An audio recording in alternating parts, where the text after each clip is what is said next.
Good morning. I'm Thomas Gaehtgens, Director of the Getty Research Institute, and I would like to welcome you here at the Getty for the second day of our conference, Visual and Textual Dialogues in Colonial Mexico and Europe, the Florentine Codex. The Florentine Codex, the first encyclopedia made in and about the New World, has a special significance to the Getty. Not only did we display it at the Getty Villa as part of the Aztec Pantheon and the Art of Empire exhibition in 2011, when it was also a central topic of an associated symposium, but together with the GRI Council, we sponsored a distinguished lecture and publication on it by Diana Magaloni, who also presented yesterday. Welcome back, Diana, wherever she is. So you're always welcome here at the Getty. One may, and you probably have seen the publication we have done after the lecture. One may therefore think that together with the participating scholarly community, we already explored every angle on this manuscript and exhausted the various interpretations. Well, you're already laughing. However, this conference clearly demonstrates that there is much, much more to learn and many more lines of investigation to follow. The focus on this conference is the intercultural dialogue that occurred not only in Tenochtitlan during the 16th century, but also between the Franciscan Fray Bernardino de Sahagún and his indigenous Nahua collaborators who wove together intellectual and artistic traditions from Europe and the pre-Hispanic Americas. This time, several decades after the moment of encounter between the old and new worlds and the conquest of Mexico, is rich in terms of cultural negotiations, translations, innovations. The papers presented today will provide insights into these questions, some of which continue to be relevant to today's global world. We at the GRI are honored to collaborate with the UCLA on this event, particularly the UCLA Center for the 17th and 18th Century Studies, the William Andrews Clark Memorial Library, the UCLA Latin American Institute and Center for Mexican Studies, and the UCLA Center for Medieval Renaissance Studies. Many thanks go especially to Jeanette Favreau-Peterson and Kevin Terracciano for organizing the conference, their support team at UCLA, and to my team at the GRI, Sue Kang, and especially Kim Richter. Thank you all for coming. I'm sure we will have an exciting day and we'll learn a lot today, and I'll turn over to Kim Richter. Please, Kim.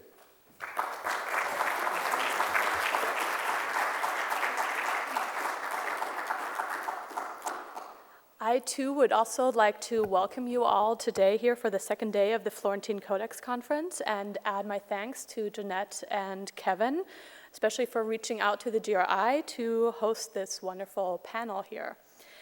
And it is my distinct pleasure and honor to introduce you to today's speakers. First up is Barbara Mundy, who's professor in the Department of Art History and Music, very interesting, at Fordham University. Barbara is best known for her work on indigenous maps and her superb publication, The Mapping of New Spain, Indigenous Cartography and the Maps of the Relaciones Geográficas, won the Nebenzeit Prize in the History of Cartography in 1996. She co-edited with Mary Miller a volume titled Painting a Map of 16th Century Mexico City, Land, Writing, and Native Rule, and has another book forthcoming, The Death of Aztec Tenochtitlan, The Life of Mexico City. And she will relate some of the extensive knowledge she has acquired about the geography and archaeology of Tenochtitlan, Mexico City, in her talk today titled Pantitlan and Other Erratic Waters in the Florentine Codex. And if you are not familiar with the wonderful web resource Vistas Visual Culture in Spanish America, which she created with Dana Liebsen, then I highly encourage you to visit it right at the conclusion of this panel. So welcome, Barbara. Well, thank you so much, Kim, for that lovely introduction, and I'm so thrilled to be here. Thank you for the Getty for inviting us to have the conference here, and also, again, great thanks to Jeanette and to Kevin for a superbly organized conference that's just been so intellectually enriching. When a group of Nahua artists gathered within the monastery of Santiago in Tlatelolco to do the final version of the Florentine Codex in the late 1570s, they were well aware of the unpredictable and dangerous aquatic environment around them. Oops. There we go. Maps like the one you see on the screen show us Tlatelolco and its sister city Tenochtitlan sitting on an island in the middle of a lake whose calm waters are rendered in blue. Modern maps like this one do little to show the unpredictable and sometimes violent relationship between land and water, which had been partially tamed by a complex system of dikes and causeways seen here. In this brief talk, I'll begin by discussing the environmental changes, the backdrop against which the Florentine creators worked. And then I'll focus on water imagery in the Florentine Codex, particularly the aberrations. I'll look both at water and at animals. And I'll also end by looking at the color of water. Let's begin by considering the experience of one of the Florentines' creators, Don Antonio Valeriano, who was born around 1530 in Azcapotzalco. By the mid-1570s, he was the indigenous gobernador of Mexico Tenochtitlan. I've met Valeriano many times in the archive, and he reveals himself through his confident signature, showing his mastery of the bureaucratic codes that allowed him a long and successful 26-year rule. At the time the folios of the Florentine Codex were being written and painted, here's a brief summary of how Valeriano would have experienced the water around him. Born after the siege of the island, Valeriano would not have experienced the slow starvation of many residents when the conquistador Hernán Cortés broke the water pipes, bringing water from the springs at Chapultepec. But his early years were marked by a terrible drought where water supplies dried up, including the springs at Chapultepec and other spring-fed wells on the island. An epidemic raged, and some Spaniards blamed the rank odors coming from the desiccated swamps surrounding the city for the spread of disease. Nahua elites, members of Valeriano's own family, made desperate appeals at mountaintop shrines to Tlaloc for the rains to return in the late 1530s. These appeals to the ancient god to end the drought came to light in Bishop Zumarraga's investigations of idolatry among the Texcocan elites, and quickly led to the execution of the Texcocan lord, Don Carlos Ometotzin, who was burned at the stake in Mexico's main plaza in November of 1539. 15 years later, when Valeriano was about 25 or so, the rains had returned with such a vengeance that in 1555, a catastrophic flood engulfed the city. Thousands of workers were called in to reinforce the dikes that the Mexica had so carefully engineered, but had been neglected by the city's Spanish-run government. About 2 decades after that, when Valeriano was in his late 40s and serving as the gobernador, or governor, of the indigenous part of the island, he would spearhead a project to bring more potable water from Chapultepec to the city, particularly to its thousands of indigenous residents whose own access to fresh water had been curtailed by the city's new Spanish residents. This aqueduct building project coincided with the final version of the Florentine Codex. In short, Valeriano, like the other elites who worked on the manuscript, would have been keenly conscious of the always necessary, always precarious relationship of the city to its surrounding waters. The encyclopedic nature of the Codex, a word derived from the Greek meaning an all-around education, and conveying a thrust outwards towards a general understanding of the world, tends to obscure just how particular, just how much of its time and place, and how grounded in very particular environmental phenomena is the Florentine.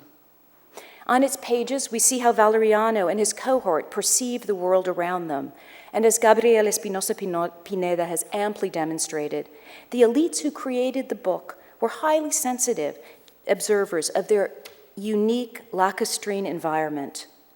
But as Valeriano's own biography reveals, these men were living in a moment of terrible aberrations in the normal pattern of the city's lacustrine environment. Think of it as 16th century climate change. California is my native state, and as I flew in and I saw the naked and parched hillsides with little of the soft green wash that one might expect this month, I saw parallels between our moment and those of the gathered intellectuals in Mexico City, who wrote at a time when the harmonious compact between the human world and the world of the gods and nature had been sundered. When the clustering clouds and mountains gave up their waters, it was not to nurture, but to destroy. The mountains had been denuded of the trees that held the topsoils, and the silted lake was bloated. Then and now, disruptions to the normal order were disastrous for the human community.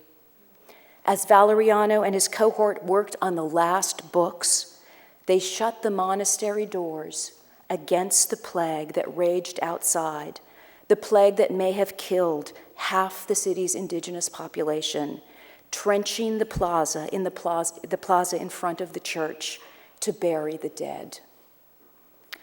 What were the responses of these learned men to their own version of climate change? Given the Florentines' long discussions of normal and beneficial environmental phenomena, I turned my attention to representations of water in the manuscript. In this corpus of water images, moments of the aberrant and the abnormal are notable. Just as it is the flaw that allows us to grasp the pattern, the aberrations in the environment pictured in the Florentine allow us purchase onto the changing worldview in response to these great changes. The two images you see on the screen will be the focus of my talk. To see the depth of environmental sensitivity, one needs to turn no further than to Book 11, where the great majority of the Florentine water images are to be found. Images recording water in some fashion account for 204 images, about 10% of the book's total, and more than half of these appear within Book 11, as the graph shows. In this book, images of water are frequently appended to images of birds, fish, and other aquatic creatures. These animals were certainly of interest because of their utilitarian value, and the folk taxonomy divided them into edible and inedible kinds. But more importantly, their normal behaviors were connected to the stability of the environment. Against this backdrop of stability, it was actually the anomaly that most concerned the artists and the writers of the Florentine. The first anomaly is in the representation of Pantitlan, which appears in Book 1. Unlike other illustrations of the Codex that are typically about 1/8 of a page, this one occupies almost 1/3 of the page. Its deep violet pigment, marked with swirling eddies, attracts the eye. In a manuscript where color was used sparingly, this dark purplish blue, a transparent organic pigment, almost certainly derived from indigo, is the color used to show water. The artist used a shifting perspective. At the upper 2/3, we see a ring of packed earth marked with stipples and that rises from the lake bed. Set into the earth are white flags that serve both as a marker and a place name because Pantli means banner. At the center is an earthen circle with a square construction with stairs descending to a water-filled middle. Pantitlan was of signal importance before the conquest, and it lay in the lake to the east of the island city, seen here marked on the map. It was the site of rituals devoted to water deities and related mountain deities. On the feast of Tlaloc, Atlacualo, a time of debt repayment to the rain god through the sacrifices of children, the Florentine Codex reports that blood sacrifices were made at Tepetzingo and Pantitlan. In addition, Anthony Avini has tracked the ritual circuit around the valley where the children were carried for sacrifice on that month, and has shown that of the 7 stops, 3 of them clustered around Pantitlan, you see in the arrow, and include Tepetzingo and Poyautlan at Tepetzingo's foot. A few months later, during Etzacualitzli, which fell during the rainy season, captives in the likeness of rain gods were sacrificed, and their hearts were offered at Pantitlan, where vessels containing them were tossed into the waters. The Florentine tells us the water foamed, it boiled, it cast up bubbles, which burst. Foam was formed upon the water. And during the 16th month, in Atamozli, images of mountains were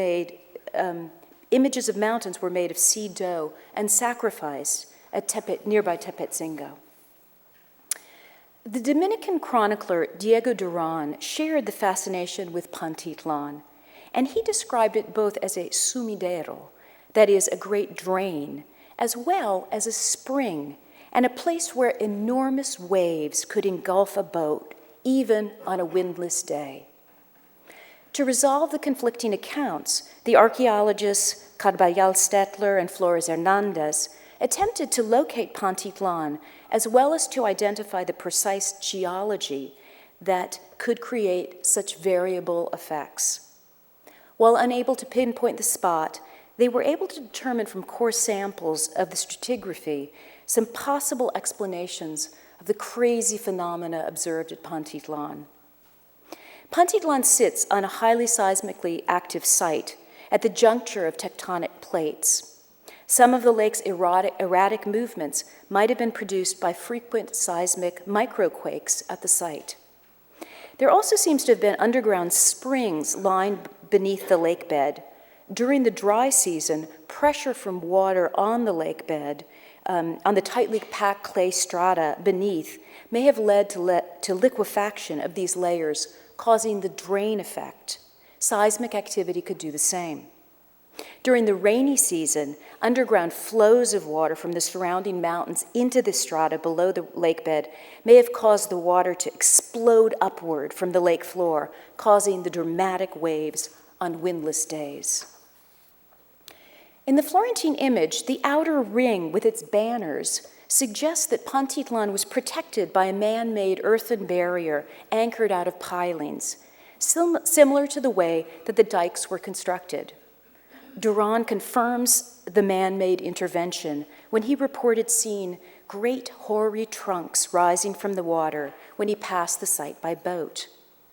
But the inner construction suggests there was some kind of square cistern at the center of Pantitlan, and perhaps it was not always visible, engulfed at times by the surrounding lake. While this image comes in a section of the book concerned with pre-Hispanic ritual, Pantitlan and its waters still posed a very real threat to the Florentines' writers.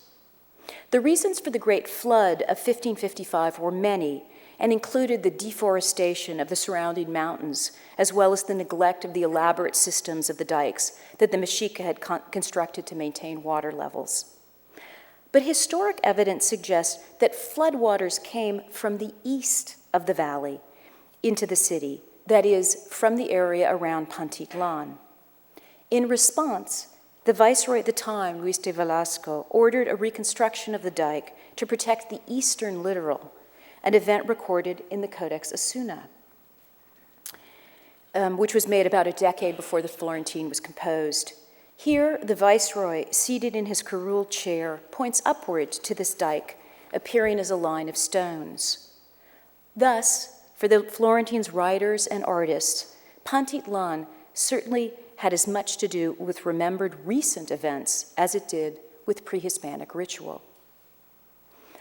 A second episode of anomalous behavior comes in Book 11's descriptions of the Acuitlachi, likely a species of nutria whose name translates to water bear.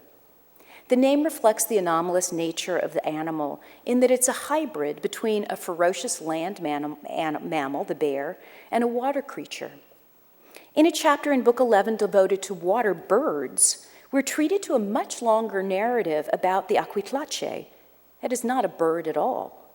According to the text, the animal's normal behavior was to hide under the water, and invisible, it caused the water to boil. This was a small-scale version of what happened at Pantitlan. The related image shows the Aquitlache in his watery home of the lake, surrounded by fish and serpents. While it's the normal behavior of most animals that is discussed in this volume, it is the abnormal behavior of the Aquitlache that catches the author's attention. They mentioned the recent appearance of the Aquitlache in Santa Cruz, Coahuilco, que es la fuente que viene al Tlatelolco. And by this, I think it means that it appeared in an aqueduct that ran from the lakeshore into the center of the urban nucleus of Tlatelolco. You see this, it's right here, and I'll show you a detail. And you can see how the aqueduct right here runs right into the plaza, and the Florentine is being written right here.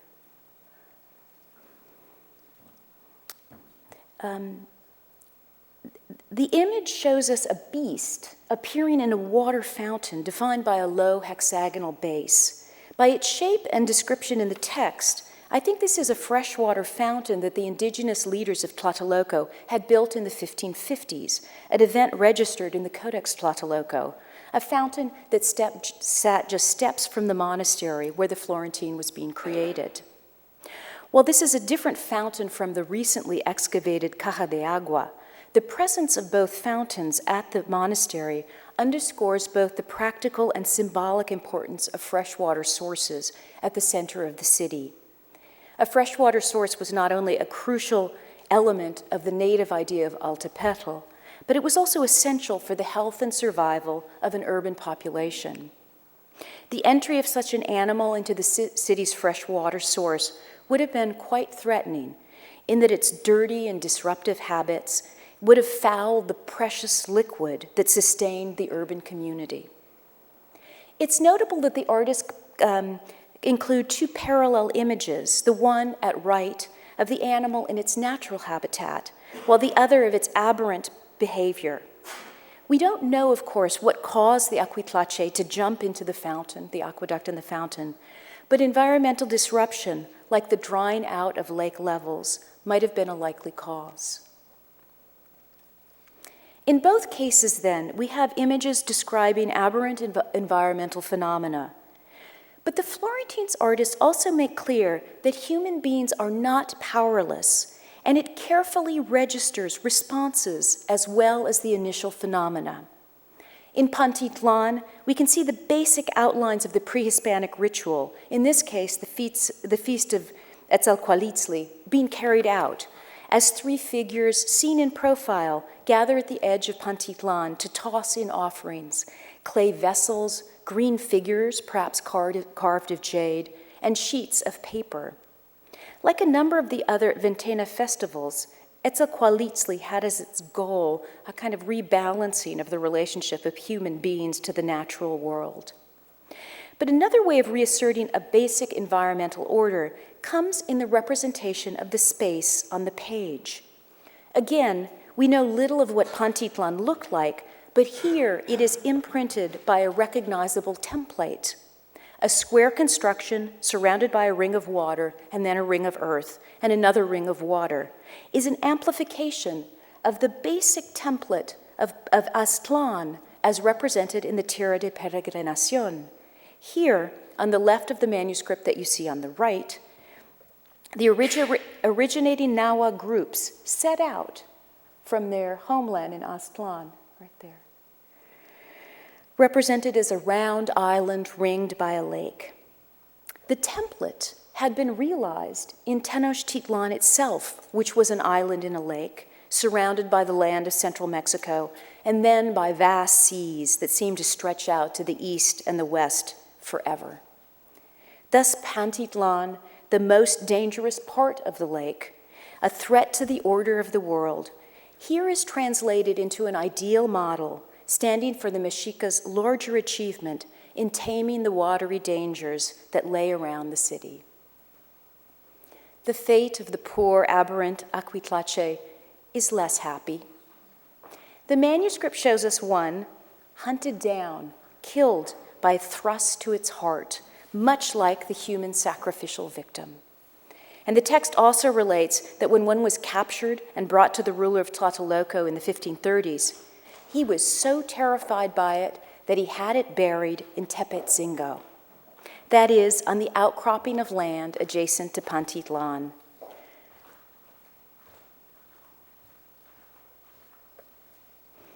The burial of it in that particular place is no accident. When the city was founded upon the defeat of the evil sorcerer Copil, he too was sacrificed, and depending on the account, either his head or his heart was tossed or buried at Tepetzingo near Pantitlan. Duran's account, which you see at the top of the screen, has the heart as falling on the base of a prickly pear cactus where the city was founded.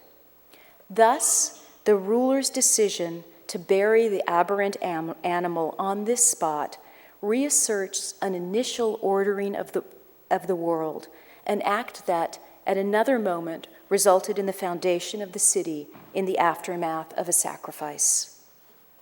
In these responses to environmental disarray, the writers and painters of the Florentine still had access to a worldview that proposed that environmental disorder could be set right by human response, and cared enough about it to devote pictures and pages of their magnum opus to underscore the point. Finally, what can color add to our understanding of the text? The work of Diana Magaloni has underscored the importance of the role of color, and in her recent book, she argues that the superficial application of color in the images of the deities was meant to emphasize their status as the teishipla, deity performers. So now, any consideration of water in the Florentine would seem to be incomplete without a consideration of its color. The colors used for water can basically be broken down to four, used at various concentrations: gray, tan, violet, and Maya blue. When one looks at patterns of color use across the manuscript, and I'm showing you kind of a snippet of the pages in Book 11, you can see a pattern, and that is the availability of color.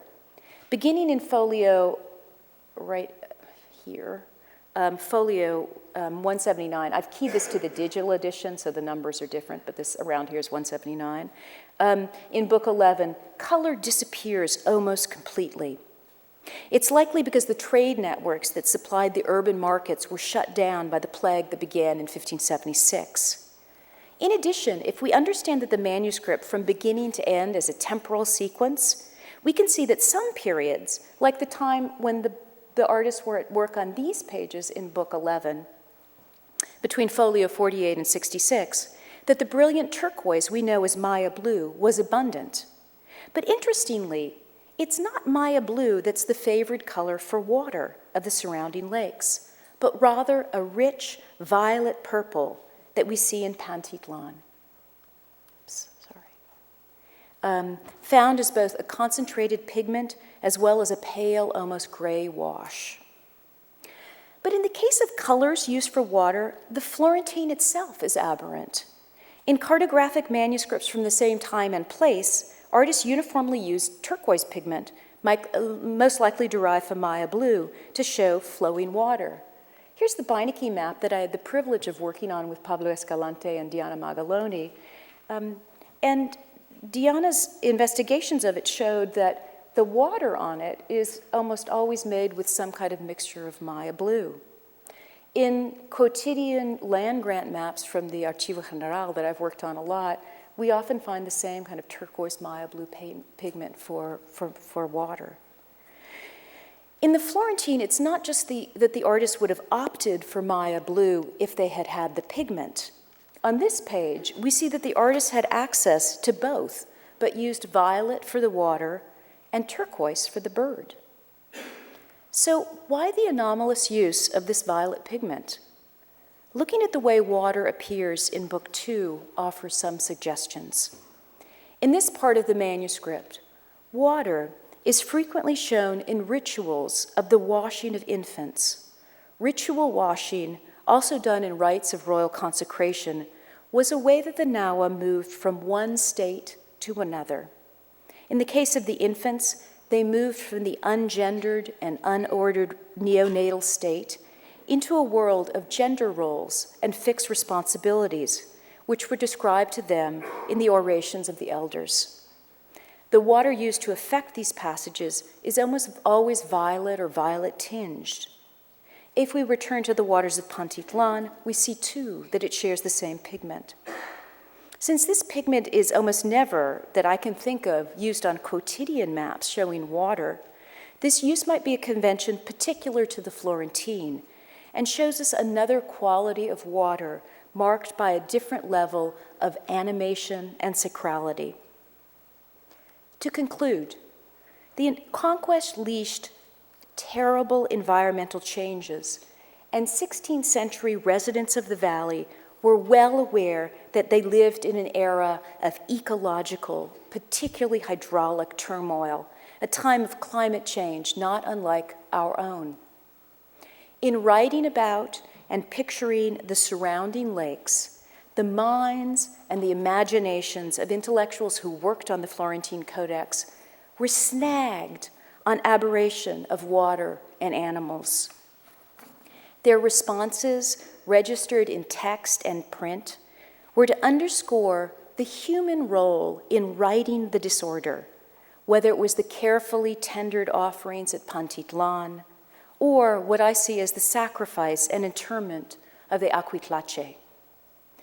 In other words, they still had access to a world where human action could right the wrongs, and I think we do as well. In the violet waters that ushered the neonate into the human community comes both a promise and a responsibility. Thank you. Our next speaker is Pablo Escalante Gonzalbo, researcher at the Instituto de Investigaciones Estéticas at UNAM. His research and writing projects are so vast and cover so many topics that his CV organizes his publications by topic, ranging from Indo-Christian art of the 16th century, pre-Hispanic art of the post-classic period, social history of the Nahuas, to pre-Columbian and Latin American historiography. So I can't even begin to enumerate them all here. He has advised countless students, including one dissertation, I was very curious to see, on a topic dear to my heart, the Tenec, so we will have to talk about that a little bit more. And his talk today, The Art of War, the Working Class, and the Snowfall, reflections on the assimilation of Western aesthetics through the use of prints in the Florentine Codex. And it will reveal how conversant he is not only with Nahua and indigenous sources, but also with ancient, medieval, and Renaissance literature and iconography. So, welcome.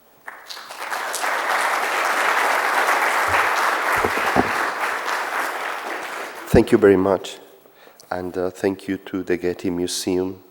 Thank you very much to Janet and Kevin for the invitation, and to everyone that helped to organize this meeting.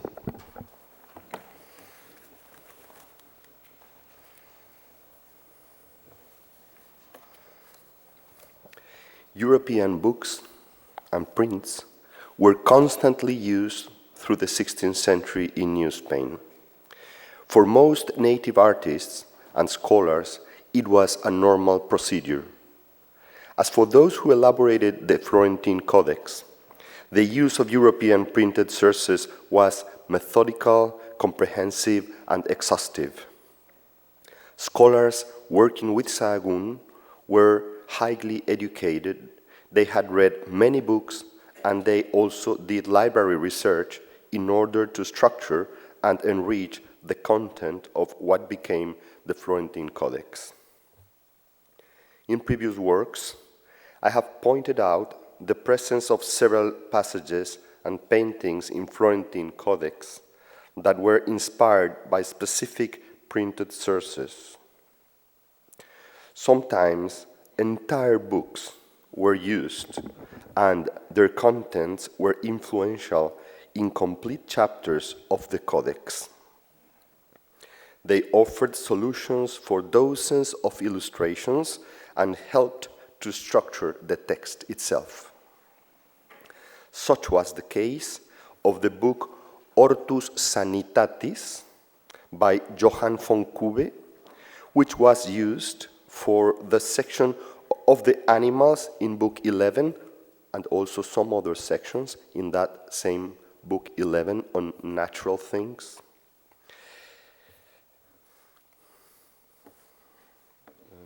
Yes.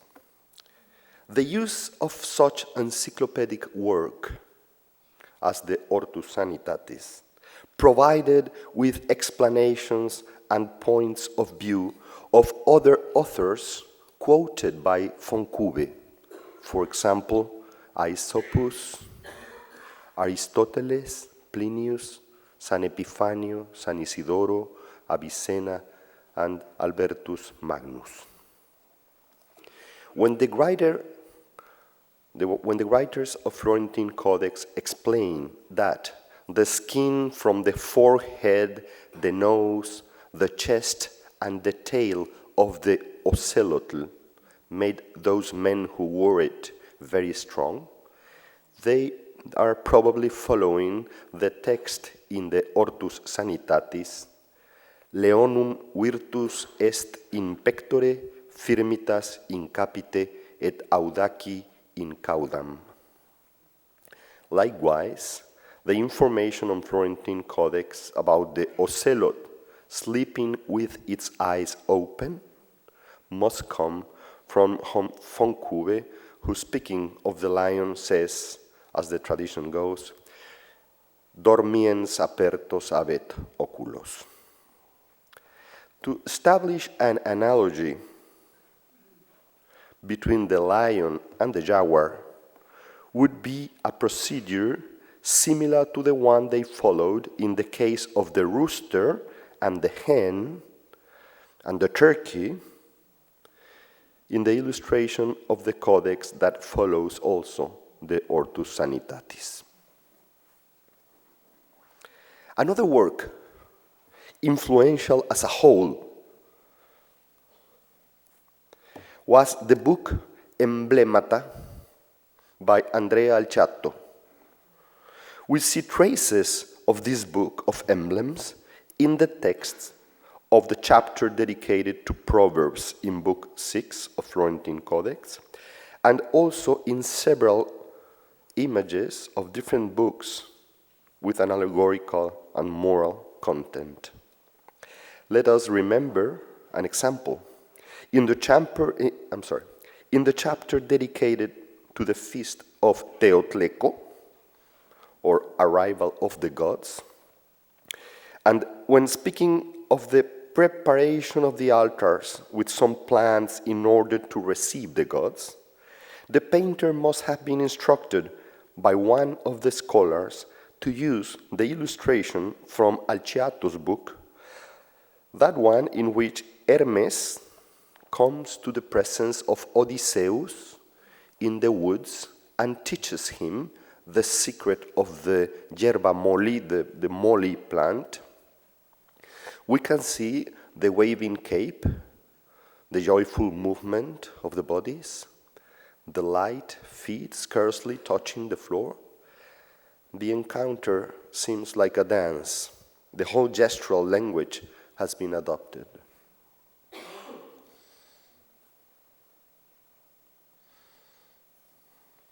Representations of ordinary things, everyday life, and labor arises as a new subject for native artists in the 16th century. It was quite new for European artists as well. The publication of books on technology was one of the reasons of this new presence of labor and working people in the repertoire of the artists. Northern artists of late 15th and early 16th centuries, such as Dürer, Holbein, and Beckham, had developed almost a genre out of the representation of peasants.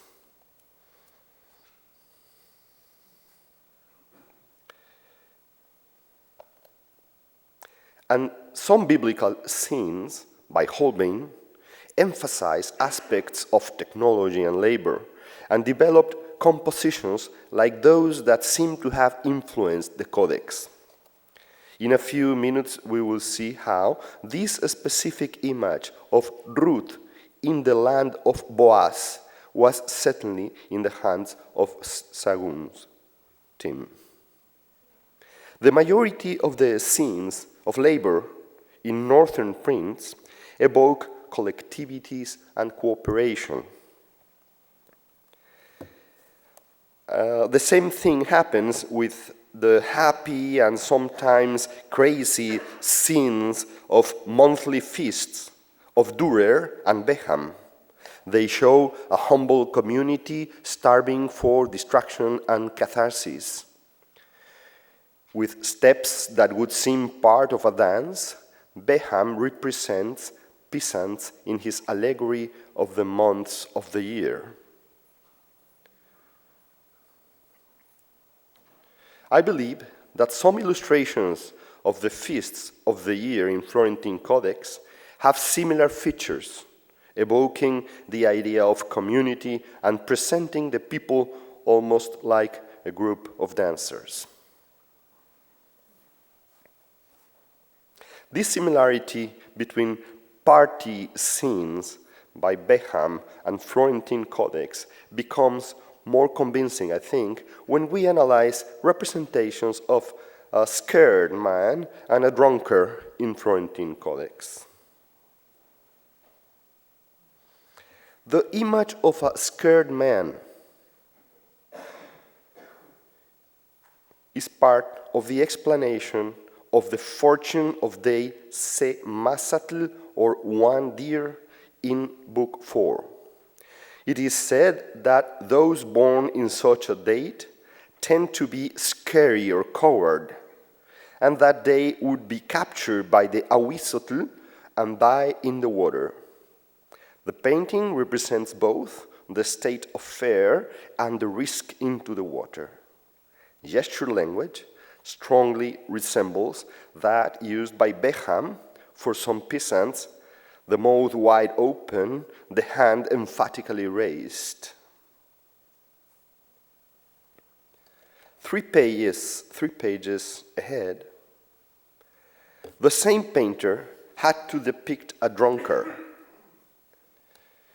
when speaking about the destiny of those born the day Ome Tochtli, or Two Rabbit. And he did quite an interesting thing. On the one hand, he borrowed the outfit of Dionysius, a garland on his body and a nice flowered crown. So he made a Dionysius. But for the gestural language, he seems to have followed a composition very close to the representation of the peasant festival by Beckham. Notice the similarities between the drunkard in the Codex and the extroverted man on Beckham's representation of December festivities. These representations of common people and circumstances such as fear or drunkenness seem to share some pictorial conventions with northern designs, such as the ones we have seen. But it is still necessary to find some more direct sources. One of the images shown before, that of Ruth in the harvest at the land of Boaz, was copied, taken out of the biblical context, and used here to illustrate the subject of the variety of harvest in Scandinavia. It's nice to see, by the way, how useful prints are, that they can be taken from one context to the other. So this was originally Beckham's illustration for the Bible. Taken from that context, it is used in this book to illustrate the variety of crops in Scandinavia. Within a huge ethnographical survey of the northern peoples, The title of this book is Historia de Gentibus Septentrionalibus, People of the North. And the author was Olaf Magnus, Bishop of Uppsala. There are several editions of this work, among them one in Latin of 1555 and one in Italian of 1545, printed in Venice. This Italian copy made its way to the Convento Grande de San Francisco de Mexico and was available for Franciscans and native artists and scholars. I will go back to this book in a few minutes. Before, I would like to make some reflections on Book 12, where traces of several other books and isolated prints can be found.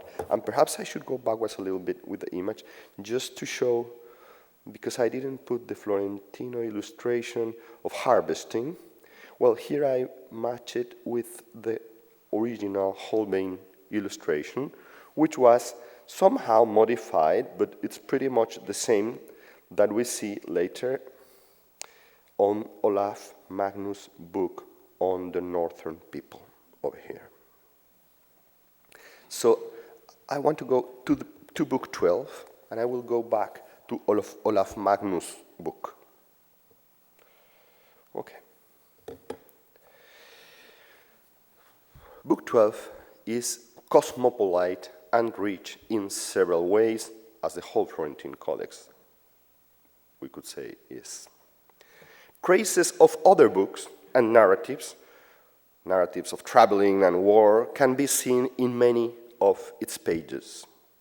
Some pictorial compositions, as that on the initial page, seem to integrate elements from very different sources. Let's see, for instance, here, similarities in this representation of the fleet and the rainbow, all this seen very close to the shore.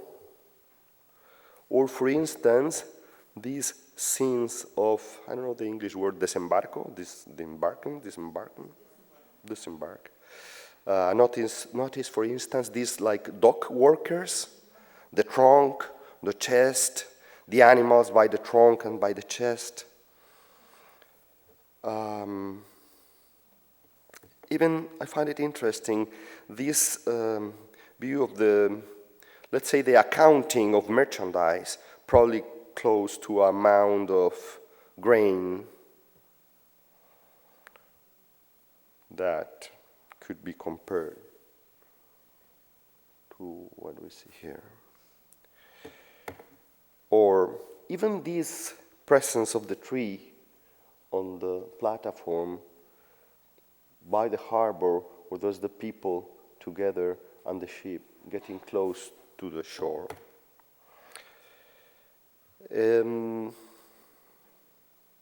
We might still be far to understand the process of research and the reasons for combinations behind many of these compositions in Florentine Codex. Let us see some war scenes and allegories. In mid-16th century, several artworks and prints were made to celebrate the victories of Emperor Charles against the League of Esmalcalda, and most especially the Battle of Mühlberg. An outstanding example is the print by Enea Vico celebrating the crossing of the river Elbe. Vico's work must have been reprinted several times, and many other passages of the war were drawn and printed in subsequent years.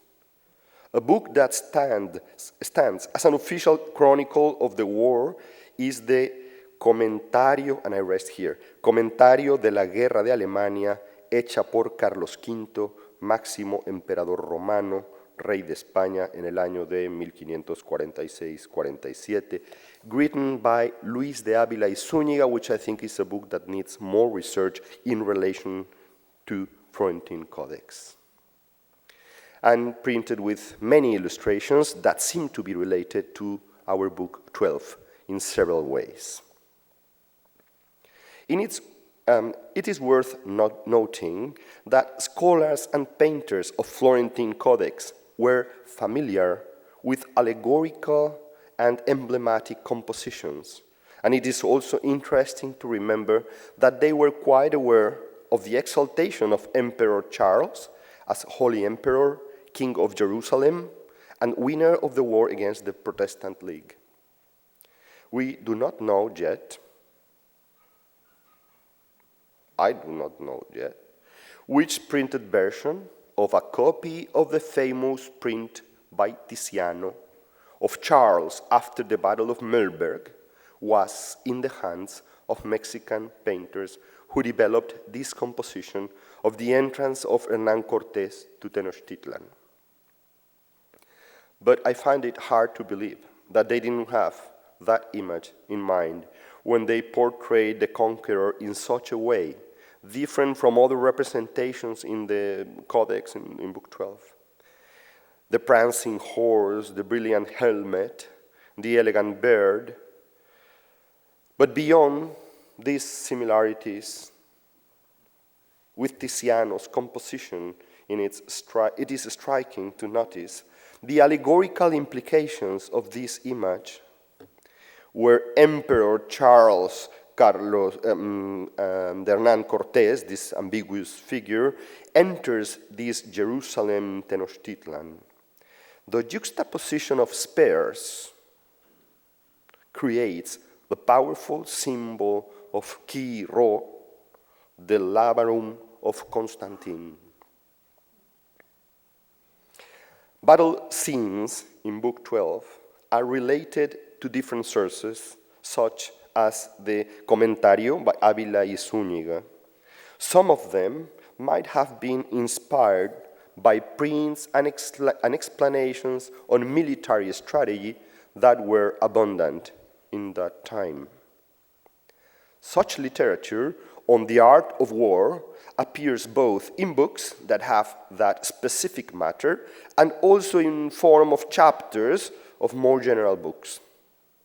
The History of Scandinavian People, this book by Olaf Magnus, is one of those general texts that bear a section dedicated to war strategy. The representation of cannons, the illustration of the siege of a city with a circle around it, or even images about the attack carried out from the water with cannons supported by large rafts,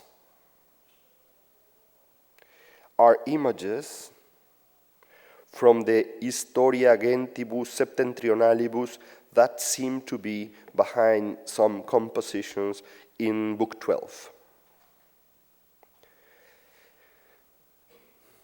In the beginning of the Book of Conquest in Florentine Codex of Book 12, there is a somehow bizarre representation of a group of Spaniards sitting at the table, allegedly in Veracruz. They're supposed to be in Veracruz before they traveled to the highlands. Remember these days when Moctezuma seems to be very nervous about the presence of Spaniards, sending messengers, asking messengers to make drawings of the Spaniards and give them gifts and try to find out what was going on. They are receiving the meal sent to them by Moctezuma. The composition of the scene with an inside and an outside section, the architecture itself and the table, and also the curious huts that the Spaniards have, arouses the question of which was the purpose of, which was the inspiration of scholars and painters in Florentine Codex when they decided to present this scene. Let us recall the narratives that parallel this illustration. It is the story of how Moctezuma sent Cortés and his people some food and presents with the double aim of comforting them, at the same time finding out whether they were real gods or not. And so he sends some tortillas covered with human blood and other foods. Disgusted, Spaniards said that they rejected the bloody tortillas. They were not that hungry. And they only ate the white tortillas, and they also ate the turkey that was sent to them. We don't know the exact day in which this turkey was sent. Otherwise, we would have our Thanksgiving Day too.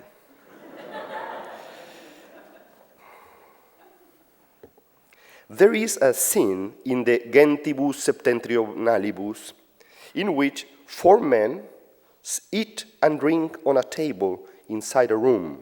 All of them wear hats, similar to those of Cortés and his folks in this launch in Veracruz.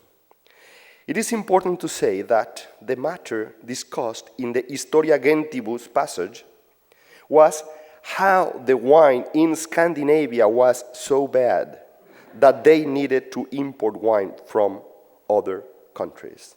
That's a wine that was to be rejected. In my experience, a print chosen as model for colonial composition, in my experience, it is never used, ignoring its context and original meaning. Quite the opposite. The interest on analogy that was part of the culture of syncretism had taught the Indians to carefully deal with contexts and meanings. A print is never used casually or arbitrarily.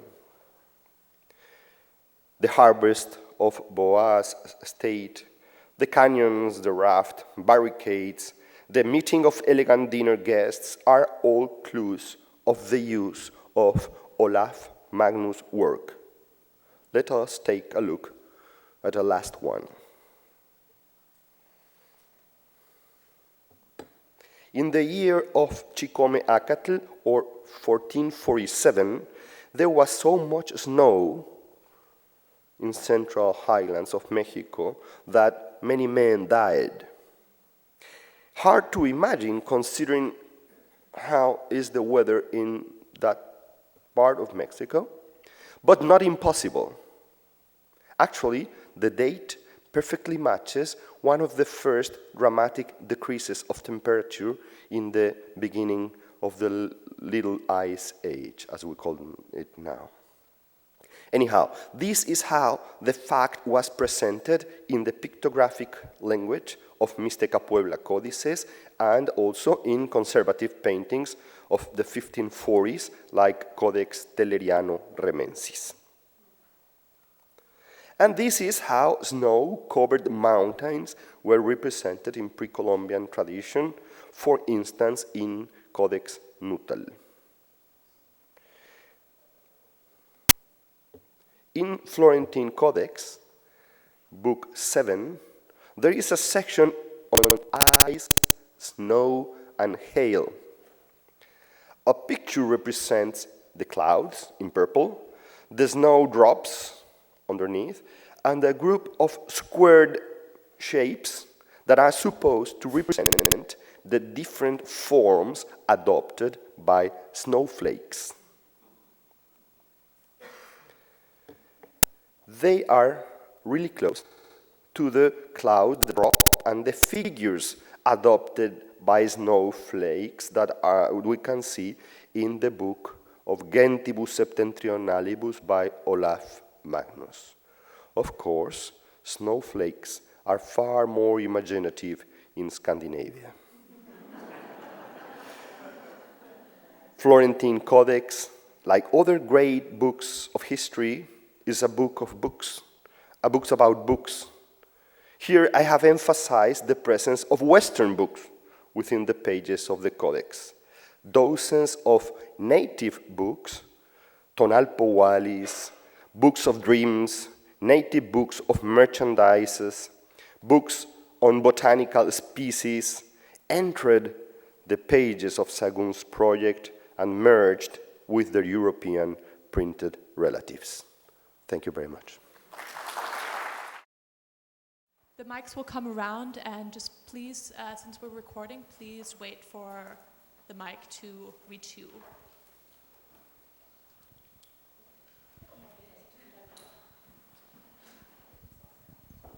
Thank you. Is this working? Yes. Thank you so much for both papers. And this is a question that I want to ask to both of you, because I thought that the papers were working very nicely with each other.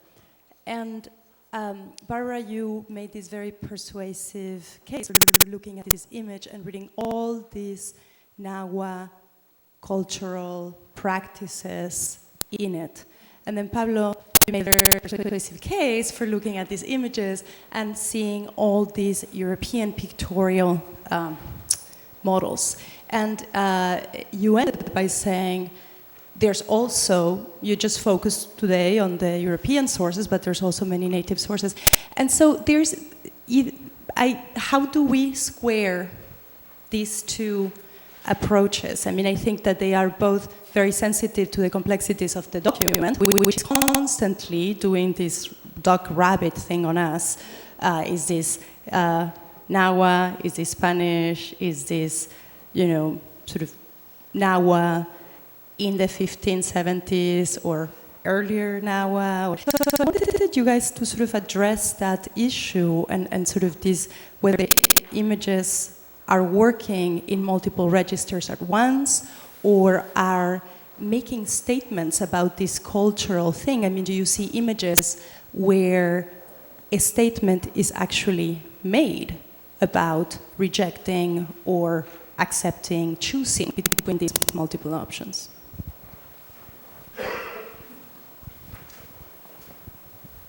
I'll start. Thank you for that question, Daniela. I think the answer to that is both, all of the above. The intellectual world of these, of the men working with Florentine was an incredibly rich one, and they are trying to square the circle. And so I think we see an evidence of on the pages, both indigenous books, European prints coming in, and it is a tribute to their intellectual ambition that they think they can do it all. And so it's an amazing statement that we see in these pages. And I don't want to say it's just a European print or it's a native book. I think they're absorbing all of these sources and they're creating this new hybrid mestizo world. So it is an act of amazing imagination, and they are doing it all. I think these are both their sources. Yes, I would perhaps add, I think it is the rich complexity of 16th century in New Spain as a whole. I have always liked the word chosen by Manuel Toussaint when he tried to organize this field of knowledge of the art of the 16th century in New Spain, and he called it Cristiano Indígena. It has been later, for the comfortably speaking twist, and said Indo-Cristiano, but it's basically the same thing. We need two words to name it. We see the two things together all through the 16th century. We see things European, we see things Mesoamerican. Both worlds, they're still visible as different, and we can, in every piece of work, whether it is a book or a facade, we can see elements from two traditions. In this time of juxtapositions, that is the 16th century in New Spain, which will eventually be one of the roads leading to mestizaje, to mestizo, something that happens 17th, 18th century. We will have to discuss that. But in this time, what we see is two worlds touching each other, communicating each other, and merging one with each other. And of course, Florentine Codex scholars and painters, since they are so strongly involved into the Franciscan project, they're Christians, they acknowledge and see themselves as natives, as Christians, both things. And I think they're mostly looking forward, no matter how hard it was to think forward in 1575, but probably it was more necessary than ever to think forward when everybody was dying around. And so they try to integrate as much as possible of both worlds. And it was also, I think, the attitude of many Franciscans to integrate as much as possible. she was not invited, but despite for the big idols, the rest, the feathers were very welcome, and much of the native culture was very welcome, and they were so, I don't know if they were this eager to learn and read Tito Livio and rhetoric books, and they were really willing also to understand and grasp the European culture. So we see them both melting there. I really, is this on or no? Yes. I really loved how both your papers show how the Florentine Codex is really a product of its time and place, as really are all the participants, right?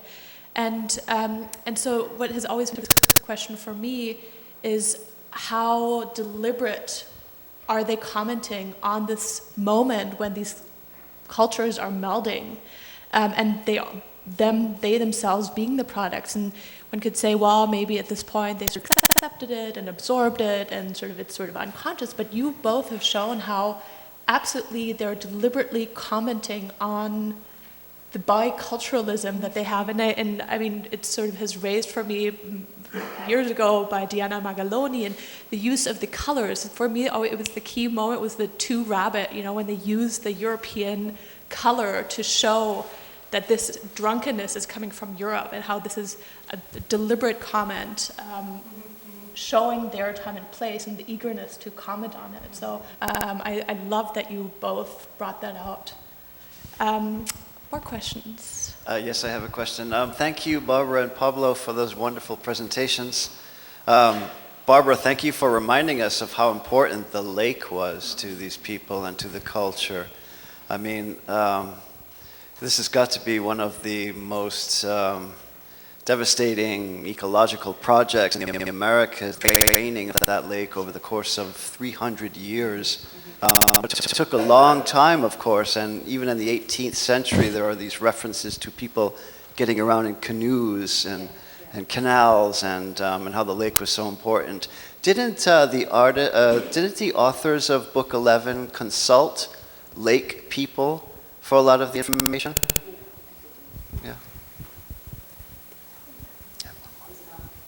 I think they did. I think that, and of course, these are the people who are writing this are the elite of Mexico City, and their fortunes are intimately tied with the ecology of the lake.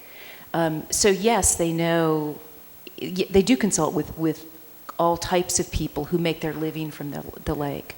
And so I think they're so conscious of these very fine fluctuations in the environment that are happening around them. And one of the very interesting things that's going on too, because of these waves of drought, we tend to think about a lot of flood in Mexico City because that's what's worrying the Spaniards. But there are more droughts than there are floods. And if you track, these pilgrimages to bringing virgins in to allay the effect, it's all about drought. And there's been great scientific work on the connection between mega drought and mega death. And what happens is, in the wake of these droughts, people are malnourished and weakened, and that's when these catastrophic plagues that come through. So these are all, and I cannot, they don't say this in the Florentine, but I cannot think that they're not noticing these intimate connections between the falling lake levels, the scarcity of water, and then the huge plagues that are sweeping through. So these are people who are invested in their human communities. That's what makes them leaders. And they are very conscious about these big phenomena. Thank you, Barbara. I have a question for Pablo, too. I mean, these artists, they have this vast repertoire of images which to choose, but they seem to choose images that are appropriate to the topics that they're addressing from the European context. That says something about how knowledgeable these artists are about the European images and the context of those images as well. Yes, and that's why I mentioned this sort of library research work. Of course, they had been reading for several years, many of them. They probably had a series of favorite books and histories, and they knew these encyclopedias, but probably in the days of the different stages of elaborating the Florentine Codex, they are working in the library and choosing, like for instance in the Foncube case, it is clear that since it is an encyclopedia on natural things, when they write their book on natural things, they pretty much mirrored their version with the way that Foncube organizes. And even the structure, the internal structure, the way of organizing the animals follows the model of Foncube, and not other possibilities that existed, such as Plinio or San Isidoro. So they choose things. They choose books that seem to be adequate. For instance, for book 6 on rhetorics and paremiology, they choose Alciato, which was rather adequate for this. And they use it as much as they can, as long as it matches their interest and contents. But I think there's rich research in the libraries. I don't think we should point to just a single one. The process takes several years, and there are several possibilities. And I think that these are books, if these are books we find in Franciscan libraries in the Valley, they're pretty much on the hands of these scholars. Whether it's San Francisco, Tlatelolco, another, like Huexotla, there are many, I don't know why, but there's many books of Huexotla that are preserved with the seal, with the signature of the librarian.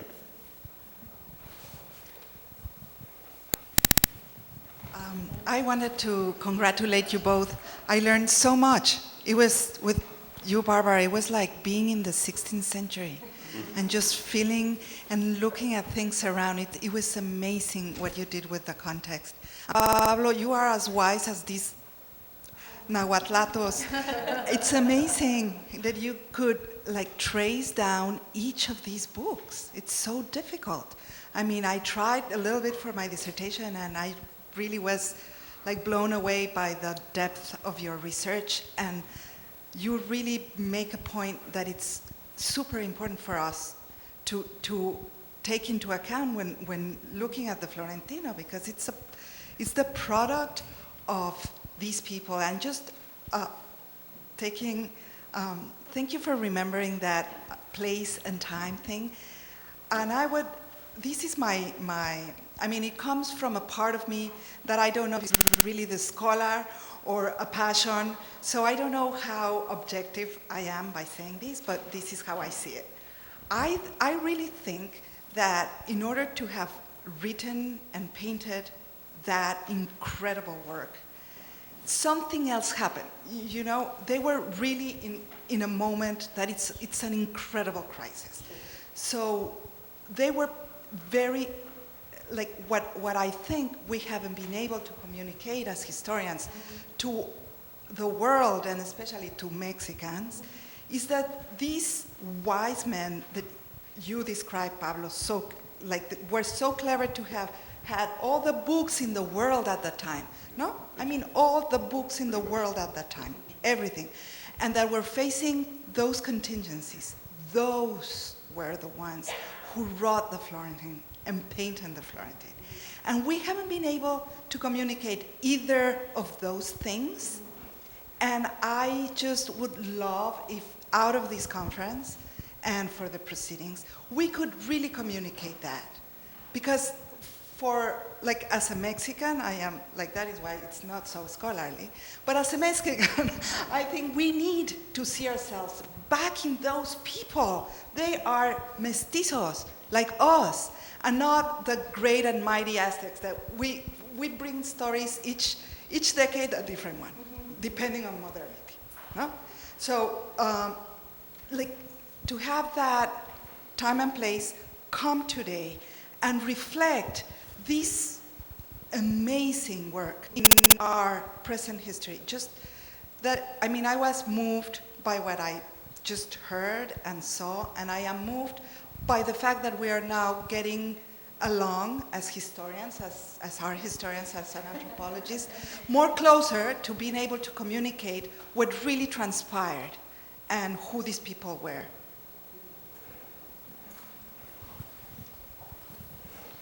Are there any questions in the back? I feel like that you guys haven't had a chance. Okay, then. Okay. Thanks.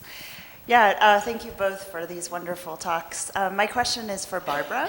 And again, as other people have said, putting us in the time and place to think about water for these images. But my question has to do with texts about water, both in the Florentine Codex as well as in Duran and other places, and particularly about water in the past and the water disasters in the past. So if we think about the drought, the major drought in the mid-15th century, or the floods, or the disaster with the dike, was it with Netzahualcoyotl? I'm not remembering quite right. So, and of course we can see from archaeological evidence that these were happening and that there was a major emphasis on Tlaloc in phase 4B of the Templo Mayor offerings. But I'm just wondering, do you see any in the texts that maybe tell us more about what's going on in the 16th century than what was going on in the 15th century at all? Because of course, the writers of those, whether it's Duran and his informants or Sahagún and his informants, were living in this time of place of environmental crisis. And how does that affect how they're talking about crises of the past? Thank you, Megan, for that really good question. I really see that when we start looking through the lens of these water crises in the 16th century, I think that explains why historians like Duran particularly are so obsessed with these water issues in the 15th century. And I think we do see this kind of backcasting to 15th century histories, particularly imperial histories. For instance, Duran writes a lot about the actions that preceded the Great Flood of 1499, and that's their chapters in Duran about that. As I understand those texts, because I work on the 16th century, I understand those texts as really being a manifestation of this much larger interest in water in the city in that 16th century moment. So I think the reason these texts are talking so much about past water is because they're so obsessed with water now. Yeah, I don't know if that answers your question. I want to say something else about water and weather in 16th century Mexico City. When we were working, Barbara, Diana, and some other colleagues, with the Beinecke map of the edges of the city of Mexico, we went through the actas de cabildo, the everyday, how do you say that? The actas de cabildo. They're the records of the records of the Spanish town government. Spanish town government in Mexico City, and the minutes of the meetings. Yeah. Yes, and in one of them, there's this information about the city hall hiring a granicero, we would call him today, to deal with the hail, you say? Hail. So is that the Mediterraneans also had this practice? Is it that they learned from the natives?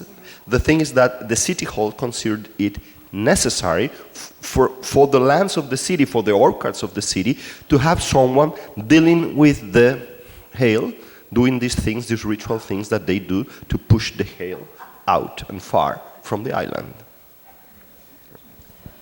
Well, this is all very relevant to today. If you hear the radio, this is things that we are currently very much preoccupied with in Los Angeles. And on that note, I invite you to go and have a coffee or a sip of delicious water. Enjoy it while you still can, while it's still there. And we'll be back in 15 minutes.